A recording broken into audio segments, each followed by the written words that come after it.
યુદ્ધની સ્થિતિમાં પોલીસ પણ સતર્ક, ઠેર ઠેર વાહન ચેકિંગ. દેશમાં હાલ યુદ્ધનો માહોલ છે. યુદ્ધ જેવી સ્થિતિ વચ્ચે સરહદી રાજ્ય ગુજરાતમાં હાઈ એલર્ટ પર છે.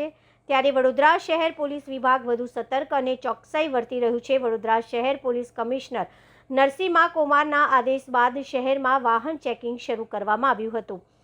આ રૂટીન વાહન ચેકિંગ કરવામાં આવી રહ્યું છે. જવાહરનગર પોલીસ સ્ટેશન દ્વારા વાહન ચેકિંગ હાથ ધરવામાં આવી રહ્યું છે. ડ્રિંક એન્ડ ડ્રાઈવના બનાવો અટકાવવા શહેર પોલીસ કટિબદ્ધ છે.